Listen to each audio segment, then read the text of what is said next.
찬양의 고백처럼 매일매일 여러분의 삶의 자리가 그 어디나 하늘나라 경험되어지기를 진심으로 축복합니다. 우리 새벽이지긴 하지만 곁에 계신 분들에게 한번 인사 나누시겠습니다. 지난 1년 참 애쓰셨습니다.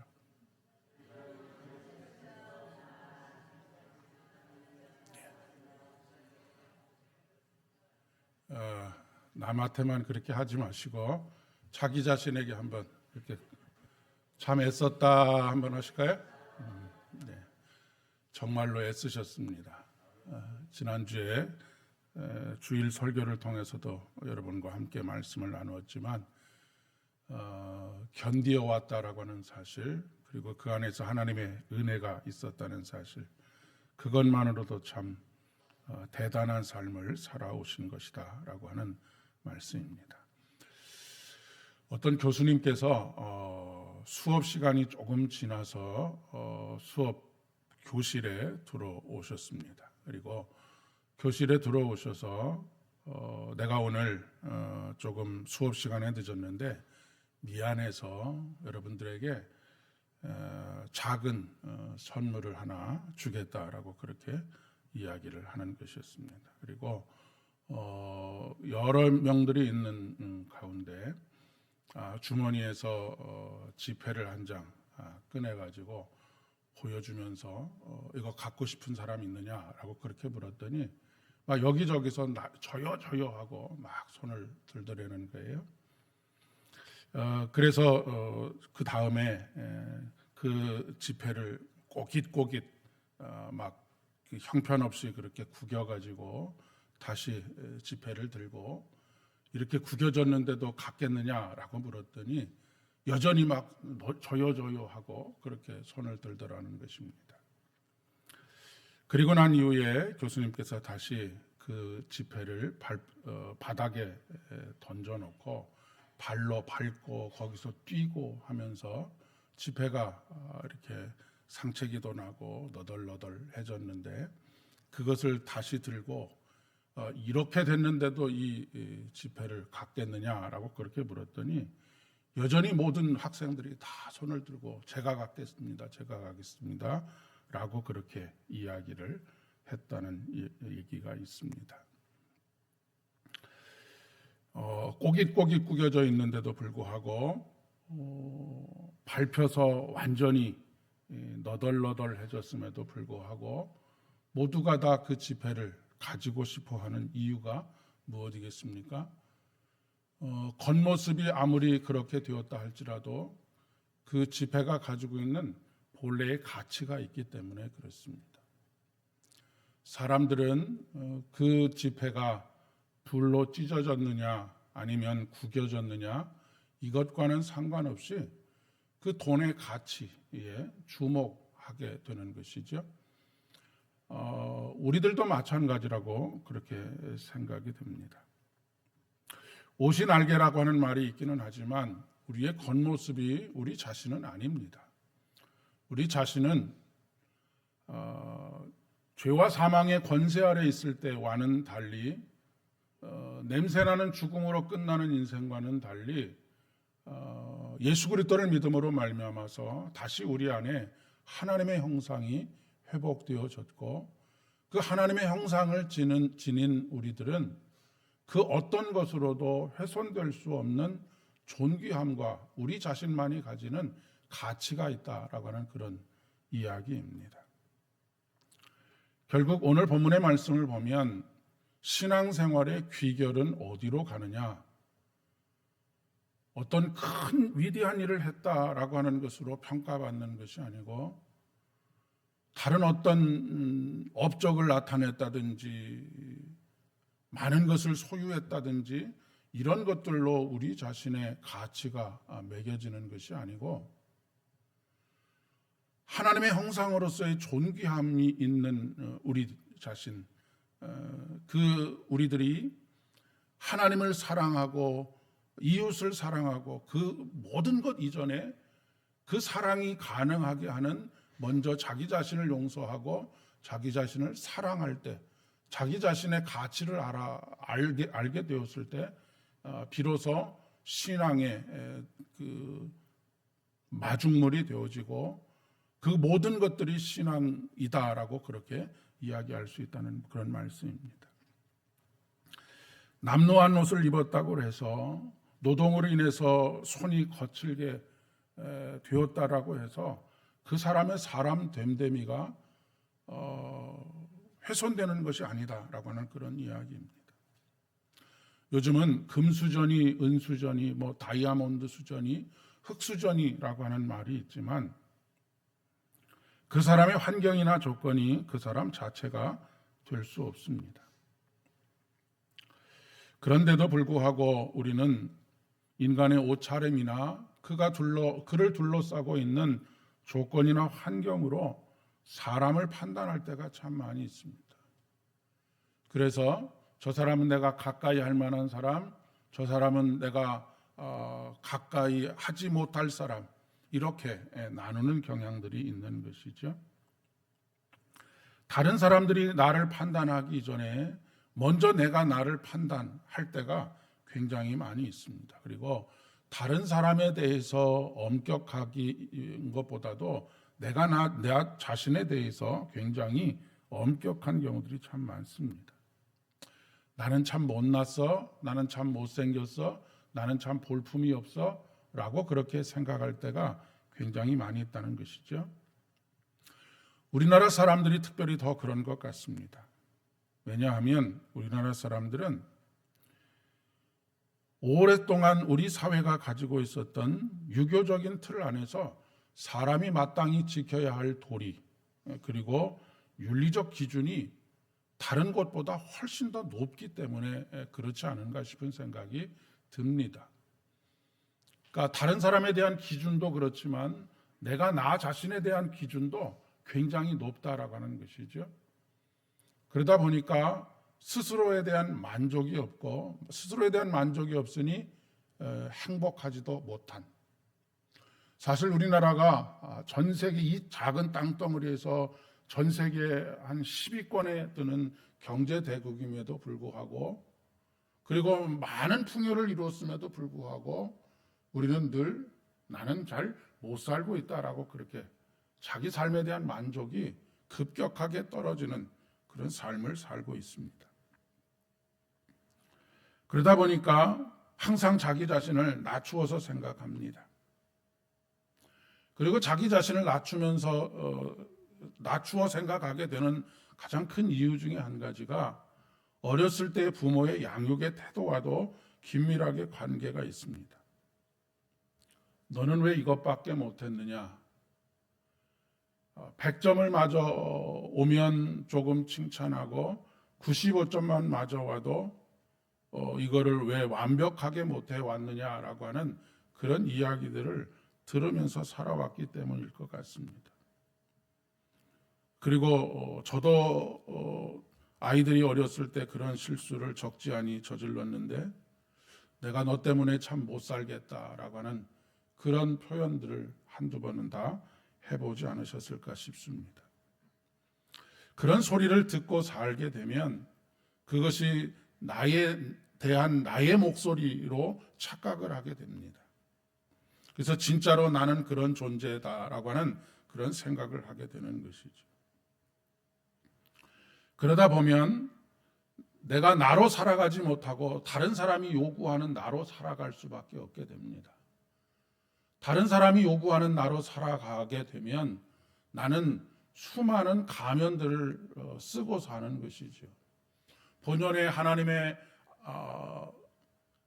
형상으로서의 나로 살아가는 것이 아니라 뭐 직분이라든지 아니면 여러 가지 역할을 감당하는 것이 나로 살아가는 것으로 그렇게 착각을 한다라고 하는 이야기입니다. 누구의 엄마로, 누구의 아빠로, 누구의 자식으로 아니면 뭐 교회 안에서 어떤 직분으로 살아가는 것을 나로 살아가는 것처럼 생각하고 그것을 잘 해내야지만 인정받을 수 있다라고 하는 그런 끊임없는 인정의 욕구, 그것을 사랑이라고 착각하는 그런 착각 속에서 살아가게 되는 것이죠. 그런데 이것이 사람과의 관계에서뿐만 아니라 하나님과의 관계에서도 마찬가지입니다. 하나님은 이미 독생하신 예수 그리스도를 우리를 위해서 내어주실 만큼, 우리를 더 이상 사랑할 수 없을 만큼 사랑하고 계신데 우리는 늘 하나님의 사랑을 갈구합니다. 하나님의 인정을 갈구하면서 살죠. 그 하나님의 사랑과 인정이 없다라고 생각하게 되는 조건과 환경이 되어지면 그것으로 인해서 낙망하게 된다라고 하는 그런 이야기입니다. 그러나 하나님은 우리가 사랑을 갈구하지 않아도, 우리가 하나님의 인정을 갈구하지 않아도 하나님은 이미 우리를 사랑하십니다. 우리를 당신의 손바닥에 쓰고 기억하고 또 기억하시는 분이 우리 하나님이시다라는 말씀입니다. 예수님은 하늘 보좌를 버리시고 인간의 몸을 가지시고 이 땅에 오셨습니다. 그렇다고 해서 예수님의 하나님 되심이 전혀 훼손되는 것이 아닙니다. 창조주 하나님이 피조물인 인간, 그것도 흙에서 와서 흙으로 돌아가는 존재인 먼지와 같은 존재가 되었음에도 불구하고 하나님으로서의 그분의 거룩함은 전혀 훼손되지 않았다라고 하는 것입니다. 예수님께서 십자가의 채찍을 맞으시는 과정 속에서도 그분의 하나님의 형상으로서, 하나님으로서의 존귀함이 전혀 훼손되지 않습니다. 누가 와서 그의 얼굴에 침을 뱉는다고 해서 그의 존귀함이 훼손되지 않는다라고 하는 그런 이야기입니다. 오히려 예수님께서 세례를 받으실 때에 하늘로부터 그런 말씀이 들려오지 않습니까?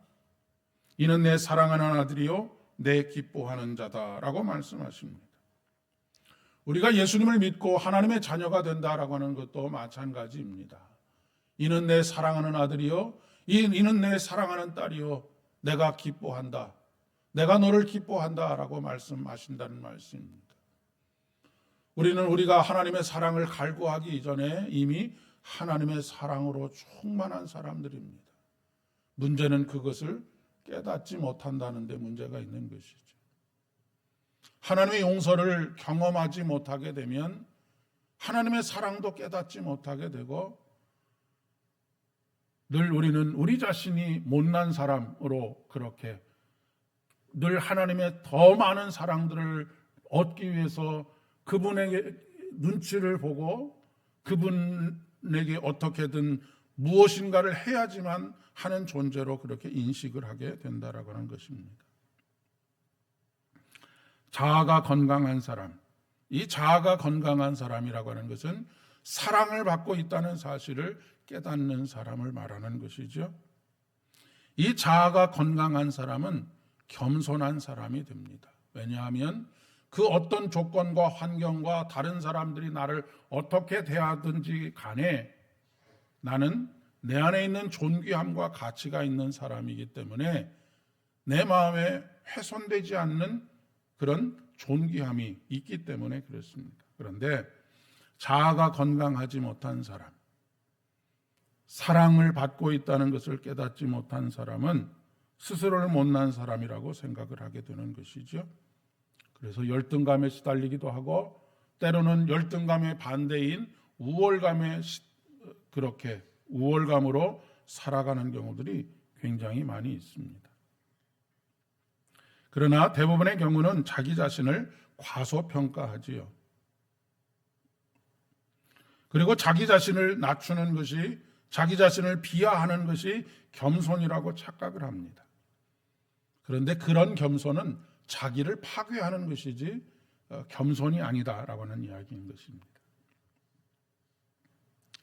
아마도 내가 나를 사랑하지 못하는 이유는 심판하시는 하나님에 대한 두려움 때문일 것입니다.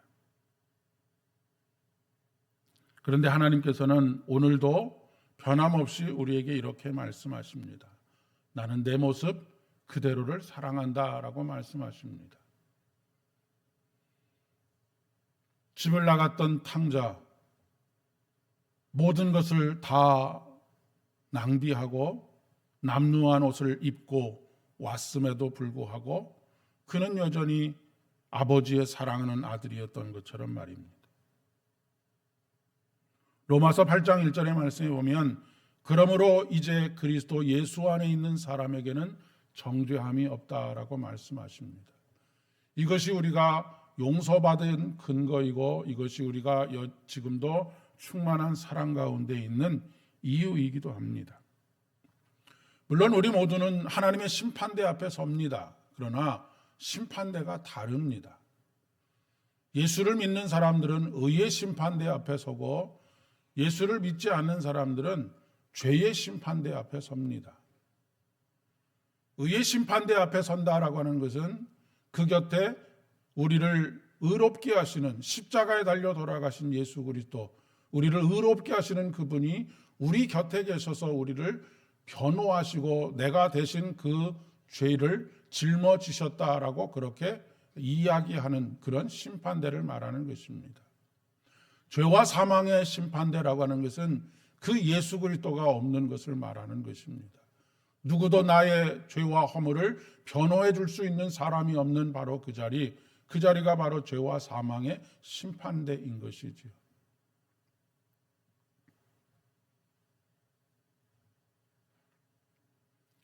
우리가 의의 심판대 앞에 서게 되는 이유는 예수 그리스도를 인해 우리가 하나님의 자녀가 되었기 때문입니다.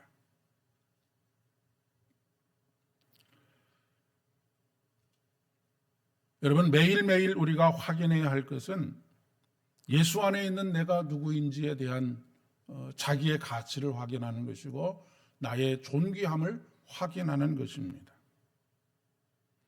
하나님의 자녀가 되었다라고 하는 말의 의미는 우리가 상상하는 것보다 어마어마한 일이라고 이야기할 수 있습니다. 왜 예수님을 하나님의 독생하신 아들이라고 그렇게 우리가 고백하느냐면 그것은 우리가 생각하는 것처럼 하나님께서 예수 그리스도를 아들로 낳으셨다라고 하는 그런 의미가 아니고 하나님의 아들이라고 하는 말은 하나님과 같은 존재가 되었다라고 하는 그런 이야기입니다. 예수 그리스도께서 하나님과 같은 하나님이시다라고 하는 것을 표현하는 것이 바로 하나님의 아들이라고 하는 표현입니다. 우리가 하나님의 자녀가 되었다라고 하는 표현도 마찬가지입니다. 물론 우리가 하나님과 같이 되었다라고 하는 것은 창조주 하나님과 같이 되었다라고 하는 말씀은 아닙니다. 하나님의 형상을 지닌 피조물로서의 하나님과 같이 되었다라고 하는 그런 이야기이죠. 우리 자신이 자신을 사랑하지 못하면서 미워하면서 이웃을 사랑하고 하나님을 사랑한다라고 하는 것은 불가능한 일입니다. 어떻게 사랑할 수가 있겠습니까? 내 안에 사랑이 없는데 어떻게 사랑할 수 있겠습니까? 자신을 있는 그대로 받아들이는 것이 중요합니다. 우리 주님께서도 우리 자신을 있는 그대로 받아들여 주신 것처럼 우리 자신의 조건과 환경까지도 다 있는 그대로 받아들이는 것이죠. 거기로부터 은혜가 시작이 됩니다. 여러분, 예수님의 12제자 중에 예수님을 모른다 하고 배반하거나 팔아먹었던 두 사람이 있지 않습니까? 한 사람은 베드로이고 한 사람은 가룟 유다입니다. 둘 다 스승이신 예수 그리스도에게는 씻을 수 없는 잘못을 저지르지 않았습니까? 그런데 두 사람의 미래가 완전히 갈라지게 된 이유가 뭐입니까?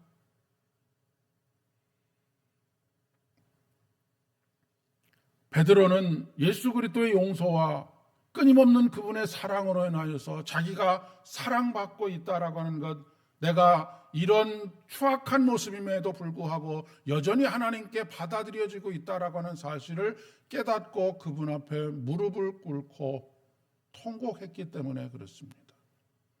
그런데 가룟 유다는 똑같은 잘못을 저지르고도 그 잘못으로 인해서 훼손된 그래서 용서받을 수 없는 더 이상은 사랑받을 수 없는 나로 자기 자신을 인식했기 때문에 결국 그는 극단의 선택을 하고 말았던 것이죠. 사랑하는 여러분, 그렇다고 해서 우리가 아무렇게나 살아도 된다라고 하는 그런 이야기는 결코 아니지만, 우리가 어떠한 상황 속에서 어떠한 허물을 가지고 있더라도 하나님은 있는 그대로 언제나 우리를 받아주신다라고 하는 사실을 잊지 마시기를 바랍니다. 그것은 우리의 조건과 환경이 어떠하느냐 하는 것으로도 판단되거나 그것으로 인해서 사랑을 받거나 사랑을 받지 못하거나라고 하지 않는다는 것도 마찬가지입니다. 하나님께서 천지를 창조하시고 사람을 창조하신 이후에 사람을 보시면서 뭐라고 말씀하셨습니까? 보시기에 참 아름답다라고 말씀하셨습니다. 보시기에 참 아름다웠던 존재인 인간은 바로 하나님께서 그 코에 생기를 불어넣으셔서 하나님의 형상을 따라 사람을 지으셨을 때 하나님께서 우리를 보시고 아담과 하와를 보시고 감탄하셨던 탄성입니다. 예수로 말미암는 생명이 우리 안에 임하게 되므로 하나님께서는 오늘도 보시기에 심히 좋았더라라고 말씀하시는 존재가 바로 저와 여러분이라는 사실을 잊지 마시기를 바랍니다. 집안의 갓난아기가 아무리 똥오줌을 싸도 그 똥오줌 자체가 너무너무 사랑스럽게 느껴지는 것이 부모의 심정이 아니겠습니까? 마찬가지입니다. 우리의 연약함에도 불구하고 여전히 우리를 사랑하고 계시고 있는 그대로 우리를 받아들여 주시는 그분. 그러니 오늘도 손에 가진 것 없어도 세상 앞에 당당하고 건강이 없어도 다른 어떤 것이 없어도 내가 얼마나 존귀하고 가치 있는 사람인지를 늘 깨닫고 오늘도 우리에게 주어진 이 날을 참으로 큰 은혜와 하나님의 긍휼하심 가운데 살아가는 저와 여러분 되실 수 있기를 진심으로 축복합니다. 기도하겠습니다. 아버지 하나님, 은혜를 진심으로 감사를 드립니다. 우리가 늘 잊고 살아가는 사실 한 가지가 내가 얼마나 하나님의 큰 사랑을 받고 있는 존재인지, 내가 얼마나 가치 있는 존재인지, 예수의 사랑으로 말미암아 당신의 생명으로 말미암아 얼마나 존귀한 존재인지를 잊고 살아갈 때가 너무도 많습니다. 그래서 우리의 마음에 상처가 가득하고 있는 모습 그대로를 받아들이지 못하기에 좌절하고 낭망할 때가 얼마나 많이 있는지 모르겠습니다. 그러나 어떤 모습으로 주님 앞에 서든지 하나님께서는 우리를 언제나 있는 모습 그대로 받아들여 주시고 용납하시고 사랑하시는 분이시다라고 하는 것을 오늘 말씀을 통해 다시 한번 확인할 수 있도록 도우시니 진심으로 감사를 드립니다. 우리의 조건과 환경이 우리 자신이 아닌 것을 깨닫게 하여 주시고 우리의 손에 돈 한 푼 없어도 그것으로 인해서 우리의 존귀함이 훼손될 수 없음을 깨닫게 하여 주셔서 날마다 사랑받는 자로서 세상 앞에 당당하게 설 수 있도록 은총을 더하여 주옵시고 그 은혜로 말미암아서 더 깊이 하나님을 사랑하며 이웃들을 사랑하는 우리 모두가 되어질 수 있도록 은혜 위에 은혜를 더하여 주시옵소서.